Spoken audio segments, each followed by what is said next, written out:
wasaaradda maaliyadda ee dowladda Puntland ayaa mudanayaasha golaha wakiilada ee Puntland horgeysay miisaaniyadda dowladda ee 9 bilood ee ka dhiman sanadkan Abriil ilaa December 2019.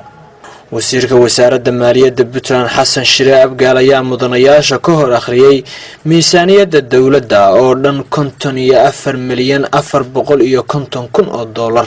mudana gudoomiye mudanayaal iyo marwooyi miisaaniyadda hortaala waa 9 bilood dakhligeeduna uu dhan yahay 54,450,000 9 bilood halka ay bishii ka tahay 6,050,000 iyadoo aad horay u ansixiseen miisaaniyad 3 bilood ah taasoo dakhligeedu ahaa 18,150,000 iyadoo bishii ay ahayd 6,050,000.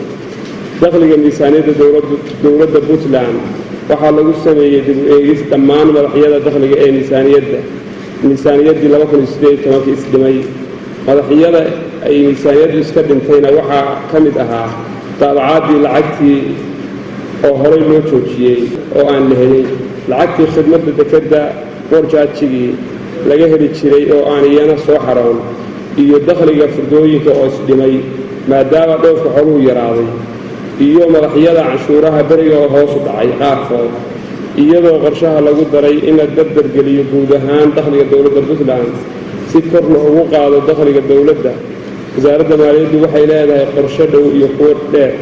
qorshayaashaas dhow waxaa ka mid ah kuwa hoos ku qoran: hirgelinta habka mideynta khasnadda dowladda oo loo yaqaano TSA Treasury Single Account, dib u habaynta canshuuraha qandaraasyada, kicinta canshuuraha beriga, fiiro gaar TSA macnaheedu waxa weeye in mashaariicda hay'adaha caalamiga ay ka wadaan Puntland lagu maamulo habka lacag bixinta Puntland Financial Management Information System si looga jaro canshuuraha ku waajibay sida mashaariicda bangiga adduunka iyo Puntland loogu maamulo nidaamkan.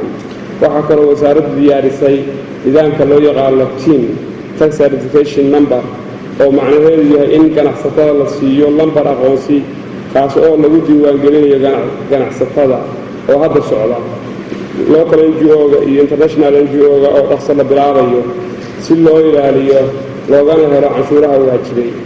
wasiirka ayaa dhinaca kala xusay in isdhin baaxad weyn uu ku yimid miisaaniyaddii sanadkii hore ee dowladda, taas beddelkeedana ay jireen ciidamo iyo shaqaale cusub oo ku soo kordhay dowladda. miisaaniyaddii sanadkii 2018 waxaa ku yimid isdhin baaxad weyn oo gaaraya 22.5%, taasoo u dhiganta bishii 1,306,526, halka sanadkii ay tahay 15,678,312. waa isdhinka. gudoomiyaha golaha wakiilada baarlamaanka Puntland mudane Cabdixakiin Maxamed Axmed ayaa golaha u sheegay in laga sugayo soo akhrinta miisaaniyadda ay wasaaraddu golaha la wadaagtay si looga doodo kadibna loo ansixiyo. hawshii noo taalee ahayd budgetkii ama miisaaniyaddii dalku u yeelan lahaa oo aynu xukuumadda hore u siinay 3 bilood oo ku celis ah oo tii hore ay ku sii dhaqmaan maadaama aanay jirin miisaaniyad diyaar oo 2019. marka fadhigani waa kii insha allahu 20 baa idinuu furmo, laakiin duruufo jira iyadoo aan golaha xukuumadda marin oo la marinayay waqtigaas. kabacdina waxaynu halkaa insha allahu iyagu waxay soo gudbin doonaan miisaaniyaddii dalka, waynu dhegaysan doonaa haddii aan la yidhaahdo.